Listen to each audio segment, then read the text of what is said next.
Hello everyone, I am a physics mentor Atul Jain on my beautiful channel Physics Mantra।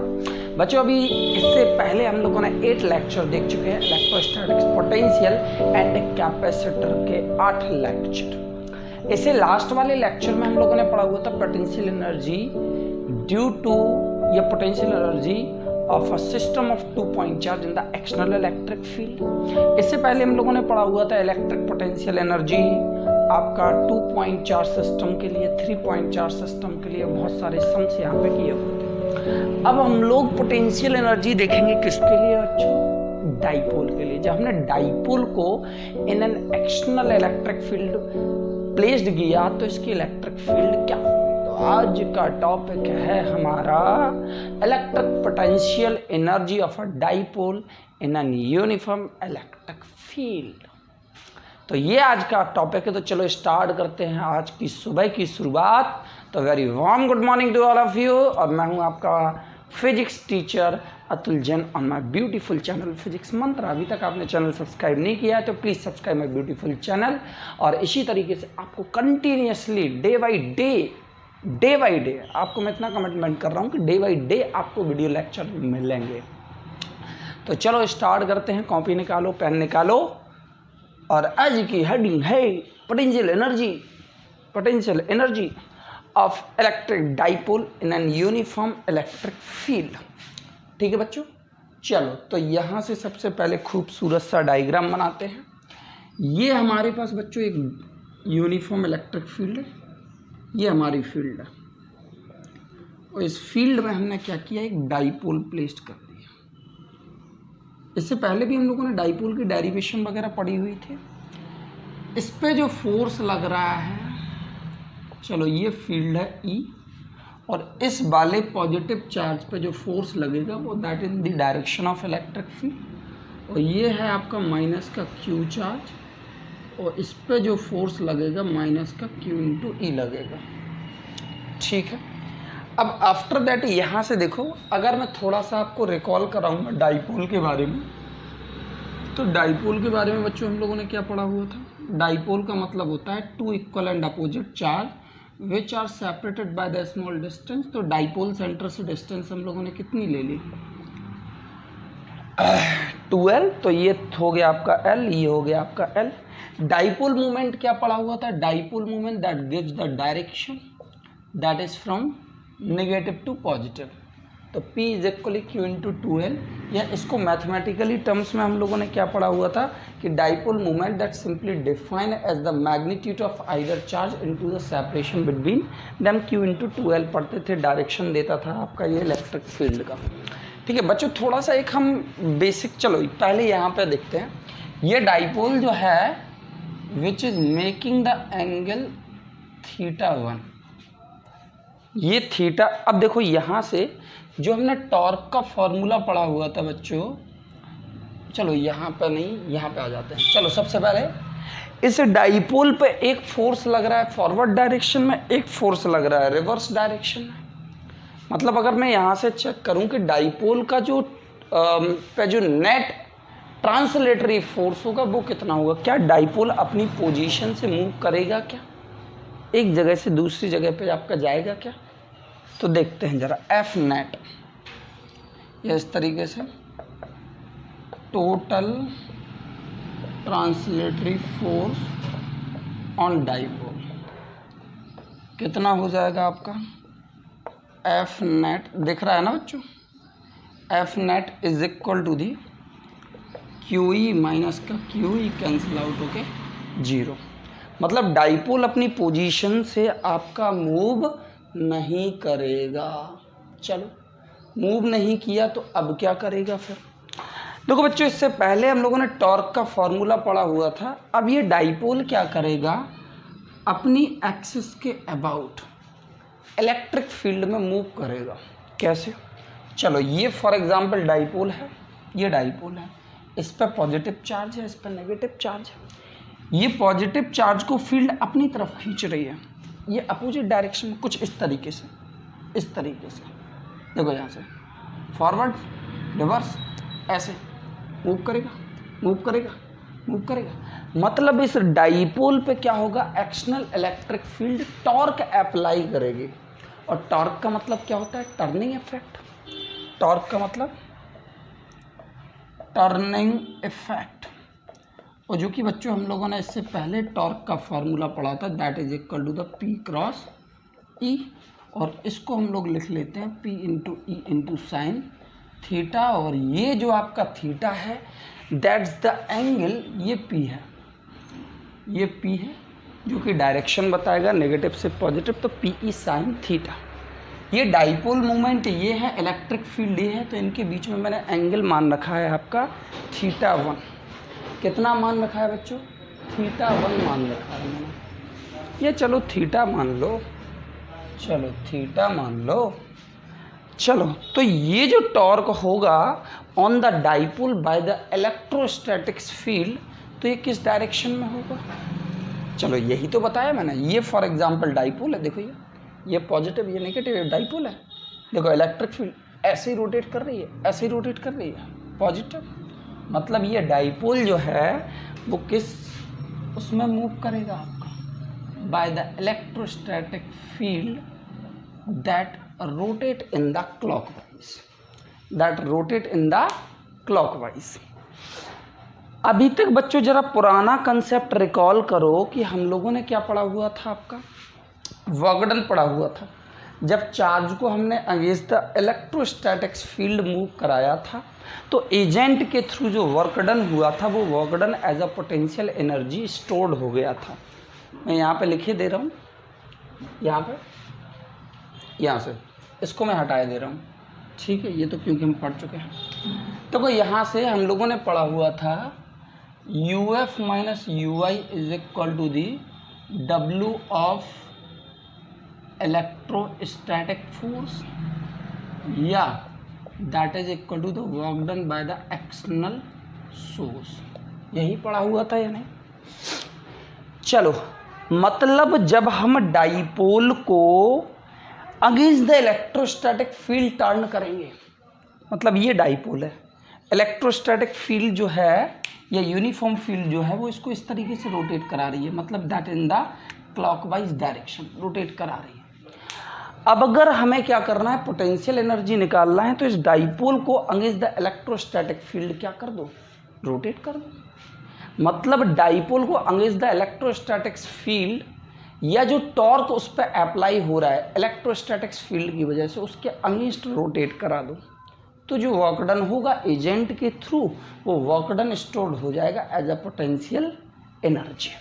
तो मैंने dipole को क्या किया, यहाँ से थ्रू द स्मॉल एंगल हमने यहाँ से रोटेट करा दिया। और ये स्मॉल एंगल है आपका डी थीटा, ये स्मॉल एंगल है आपका डी थीटा। अब हम इसको एंटी क्लॉकवाइज डायरेक्शन में, एजेंट जो है वो इसको एंटी क्लॉकवाइज डायरेक्शन में रोटेट करा रहा है। तो यहाँ से क्या हो जाएगा, इफ द डाइपोल रोटेट या rotating small rotating, if a dipole rotating through a small angle d theta against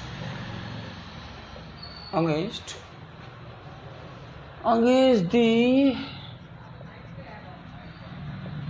torque acting on it. और ये टॉर्क किसकी वजह से लग रहा है, अगर हमने डाइपोल को क्या किया, through the small angle D theta से मीन्स रोटेट करा दिया against the torque acting on it, then small amount of work done. चलो डी डब्ल्यू इज इक्वली कितना हो जाएगा बच्चों आपका, D W is equal to the torque के लिए tau into D theta, small amount of work done tau into D theta. चलो बच्चों थोड़ा सा हम एक कंसेप्ट पे यहाँ पे बात करने वाले हैं वो कंसेप्ट समझना ज़रा। एक चीज़ बताना, जब हमारे पास किसी भी बॉडी के ऊपर कांस्टेंट फोर्स लगता है, कांस्टेंट फोर्स की बात कर रहा हूँ, इन द ट्रांसलेटरी मोशन, तो वर्क डन का फार्मूला क्या होता है? वर्क डन का फार्मूला W=F.S। ये कांस्टेंट फोर्स के लिए। अगर वेरिएबल फोर्स होगा तो this one formula that is not valid, ठीक है। अगर हमारे पास टॉर्क है, अगर हमारे पास टॉर्क है तो हमारे वर्क डन का फार्मूला क्या होगा? तब हमारे वर्क डन का फार्मूला होता है टॉ इंटू थीटा, टॉ इंटू थीटा, ठीक है। चलो, अब इसके बाद अगर मैंने आपसे कहा कि वेरिएबल फोर्स है, ये भी कांस्टेंट टॉर्क के लिए होता है। अगर मैंने आपसे कहा कि अगर हमारे पास क्या है, वेरिएबल फोर्स है, तो हम क्या करेंगे, या वेरिएबल टॉर्क है तो हम क्या करेंगे? तो हम स्मॉल पार्ट का कैलकुलेट करते हैं, किसको हैंड ओवर कर देते हैं? इंटीग्रेशन को हैंड ओवर कर देते हैं। मतलब small amount of work done DW निकाल लो और किसको हैंड ओवर कर दो? अगर हमारे पास वेरिएबल है तो वेरिएबल का क्या करेंगे, स्मॉल पार्ट निकाल के किसको हैंड ओवर कर दो? इंटीग्रेशन को हैंड ओवर कर दो, तो वेरिएबल के लिए टोटल वैल्यू कैलकुलेट करके दे देता है। तो इसी तरीके से भी यहाँ पे हमने क्या किया, रोटेशनल मोशन में टॉर्क था और टॉर्क को कैलकुलेट करने के लिए हमने वर्क डन का फार्मूला यूज़ किया, W=T × हमारे पास फोर्स क्या था यहाँ पे, मतलब ये जो आपका वर्क डन हो रहा था या जो आपका टॉर्क था, ये क्या था? For the small value d के लिए था। तो स्मॉल एंगल से डिस्प्लेस करने में small amount of work done होगा, that one small amount of work done DW=D। अब मैं आपसे कहूँ, अब ये डाइपोल जो है, फॉर एग्जांपल मैंने मान लिया कि इनिशियली जो था वो θ1 एंगल पे था, और आफ्टर टेकिंग द रोटेशन ये कहाँ पे आ गया आपका, θ2 पे आ गया। तो यहाँ से total amount of work done कितना हो जाएगा? Total amount of work done कितना हो जाएगा आपका? DW का इंटीग्रेशन W, यहाँ से हो जाएगा टॉ इंटू D θ, और ये हो जाएगा θ1 से θ2। यहाँ से आपका टॉ की वैल्यू पुट कर दो। टॉ की वैल्यू कितनी है? P × E × sin θ × D θ। Angle हो गया आपका, ये वर्क डन को थोड़ा सा ऊपर कर दो, वर्क डन, और एंगल हो गया θ1 से θ2। बच्चों इतना नोट करो, थोड़ा सा हमें ऊपर हटाना पड़ेगा, इतना नोट करो बच्चों।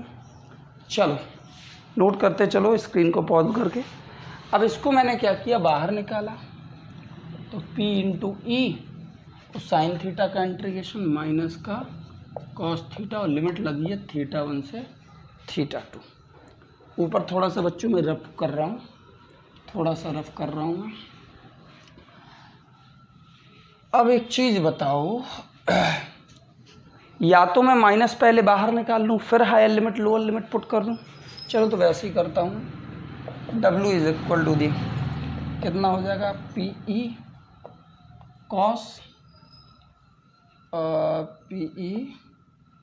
ब्रैकेट के अंदर cos θ2 माइनस का cos θ1, माइनस को अंदर ट्रांसफर कर दो, PE cos θ1 माइनस का cos θ2। ये हमारे पास अभी फॉर्मूला निकल के आया बच्चों, cos θ1 माइनस का cos θ2। और यही वर्क डन किसके फॉर्म में स्टोर्ड होगा आपका? एज अ पोटेंशियल एनर्जी आपका स्टोर्ड होगा, एज अ पोटेंशियल एनर्जी आपका स्टोर होगा। चलो अब देखो यहाँ से हमने क्या, अब देखो यहाँ से यही जो W होगा वो क्या होगा आपका? Potential energy. वो potential energy del U = UF - UI = the work done by the external source और agent, that is equal to the कितना होगा आपका? that is equal to the PE cos θ1 minus का cos θ2, इतना हो जाएगा। चलो अब हमने यहाँ पे इमेजिन किया लेट θ1 इज इक्वल 90 डिग्री की। इनिशियली डाइपोल 90 डिग्री पर रखा हुआ है।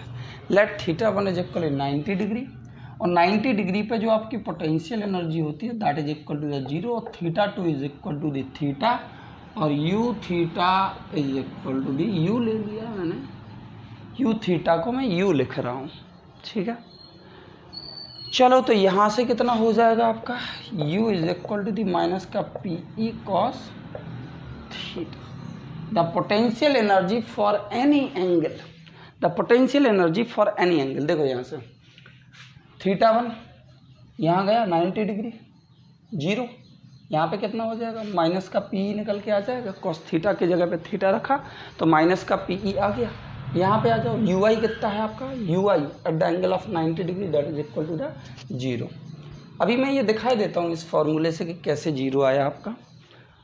तो ये यू एफ को मैंने u लिख दिया, तो u इज इक्वल माइनस का p इंटू ई, और जिसको हम लोग लिख सकते हैं u is equal to the p dot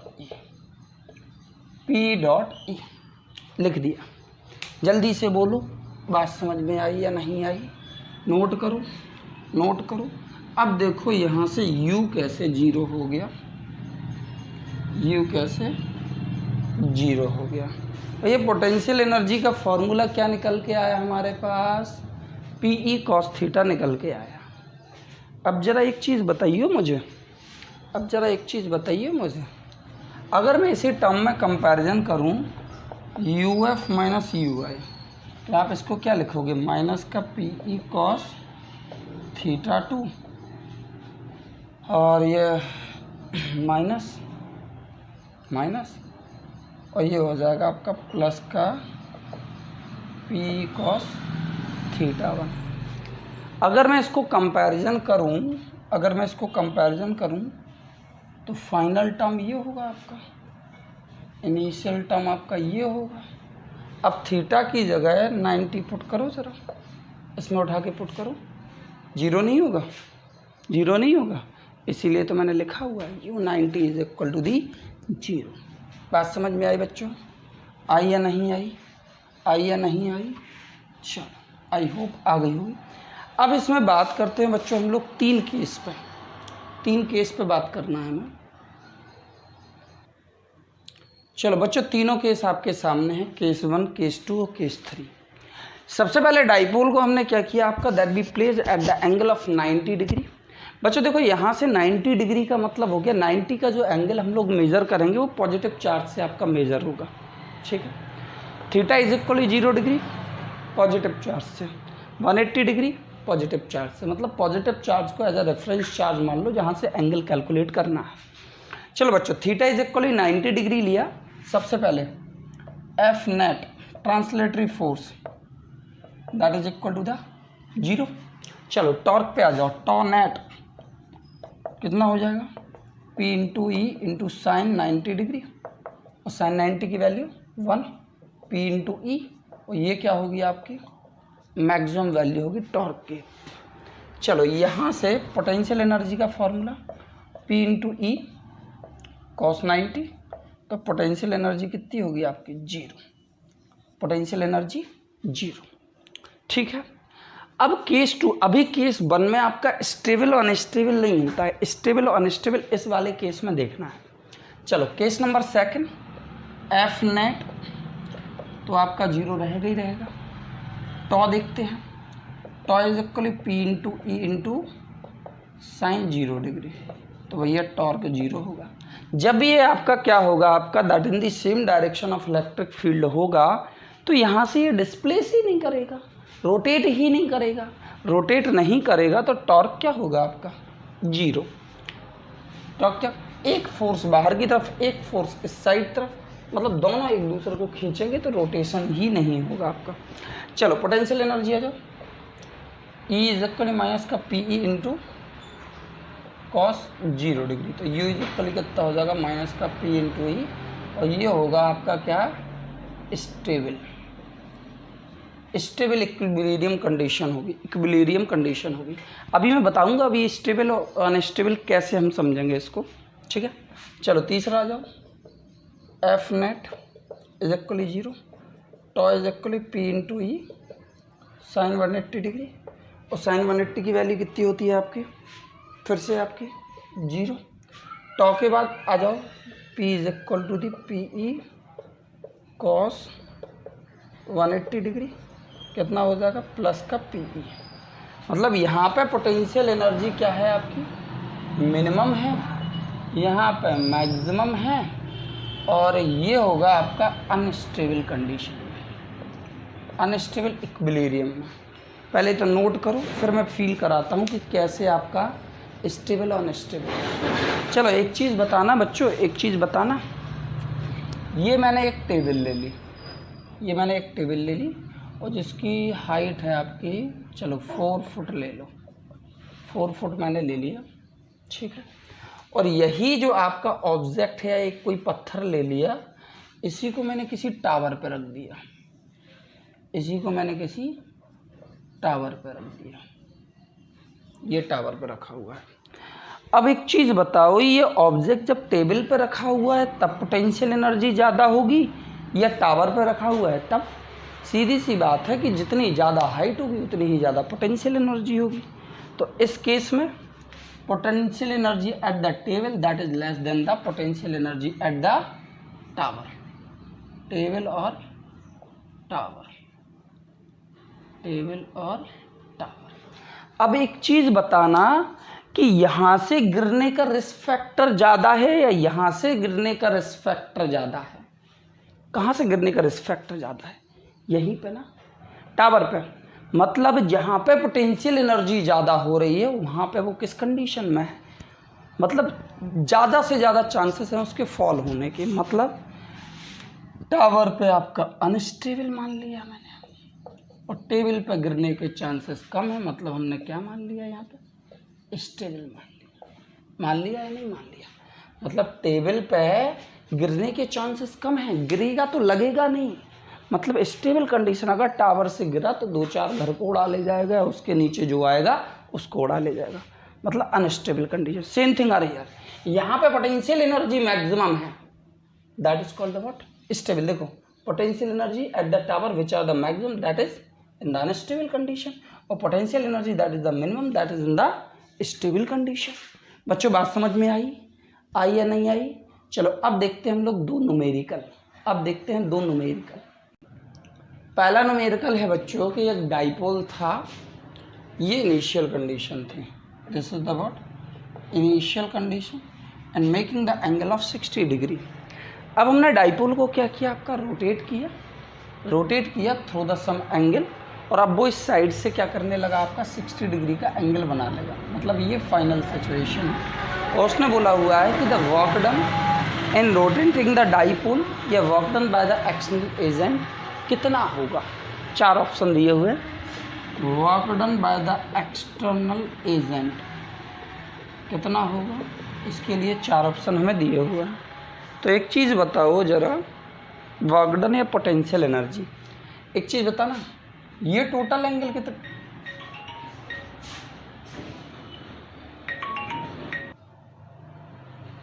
तो बच्चों यहाँ से ये टोटल एंगल कितने का होगा आपका, 180 डिग्री का, 180 डिग्री का। ये वाला टोटल एंगल कितने का होगा आपका, 180 का। 60 है तो ये वाला एंगल भी कितने का होगा, 60 डिग्री का। मतलब अगर मैं बात करूँ तो थीटा जो हो जाएगा, थीटा जो होगा आपका कितने से कितने जाएगा आपका, मतलब 60 degree two theta is equal 120 degree जाएगा। ये 60 था और 60 से कहाँ चला गया, 120 में, तो थीटा इज इक्वल 180 डिग्री। चलो तो W is equal you theta 2 minus का यू थीटा 1। थीटा 2 कितना हो जाएगा, माइनस का P into E into cos theta 2 minus का P into E into cos theta 1 हो जाएगा। ये माइनस माइनस प्लस हो जाएगा। चलो तो माइनस का P इंटू ई, माइनस का P into E cos theta की value cos 120 degree, minus minus plus P into E cos 60 degree, P into E cos 120 की वैल्यू माइनस का 1/2 plus P into E into 1/2। P into E by two plus P into E by two, ये हो जाएगा P into E. Work done by the external agent that is equal to the P into ई। हो गया, हो गया, हो गया। चलो अब इसी टाइप का एक और क्वेश्चन है, एक और क्वेश्चन है, और क्वेश्चन है आपका कि एक डाइपोल जो है, नेक्स्ट क्वेश्चन, एक डाइपोल जो है जिसको हमने कहाँ प्लेस कर दिया, आपका एक फील्ड में प्लेस कर दिया, माइनस क्यू प्लस क्यू, ये आपकी इनिशियल कंडीशन है, ये आपकी इनिशियल कंडीशन है। और डाइपोल को रोटेट करा दिया थ्रू द एंगल 180 डिग्री, तो प्लस क्यू यहाँ आ गया, माइनस क्यू यहाँ आ गया, और ये फाइनल कंडीशन, ये आपका फाइनल कंडीशन, मतलब theta is equally 0 degree two theta is equally 180 degree हमने रोटेट करा दिया। इस कंडीशन में पोटेंशियल एनर्जी कितनी होगी, इसके 4 ऑप्शन दिए हैं। ये work done by the external agent कितना होगा, पहला पीई, सेकंड वन माइनस का PE, third one 2PE and fourth one minus का 2PE। चलो अब यहाँ से फिर से वही work done by the external agent that is equal to the, कितना हो जाएगा, UF माइनस UI या U theta 2 minus U theta 1, ये हो जाएगा माइनस का PE कॉस 180 डिग्री, और ये minus minus plus P into E cos 0 degree. ठीक है, कॉस 180 की वैल्यू कितनी होती है बच्चों, कॉस 180 की वैल्यू माइनस का 1, तो ये हो जाएगा PE, और ये भी हो जाएगा आपका PE, और ये हो जाएगा आपका 2PE। Answer number is 3 is corrected. ये थे बच्चों 2 छोटे छोटे से क्वेश्चन। इसकी बहुत ही मज़ेदार क्वेश्चन की DPP मैंने टेलीग्राम पे आपको डाल रखी है, ठीक है, टेलीग्राम पे डाल रखी है। तो इस टॉपिक के मज़ेदार क्वेश्चन को सॉल्व आउट करने के लिए वीडियो के लिंक मतलब वीडियो के डिस्क्रिप्शन में आपको लिंक दी हुई है for the notes and PDF, Telegram की लिंक दी हुई है, तो क्लिक करके आप जो है नोट्स और PDF ऑफ दिस टॉपिक आप निकाल सकते। तो आई होप बच्चों ये वीडियो आपको पसंद आई होगी। Thank you and have a marvellous day. मिलते हैं नेक्स्ट वीडियो लेक्चर नंबर 10 में। Thank you, love you.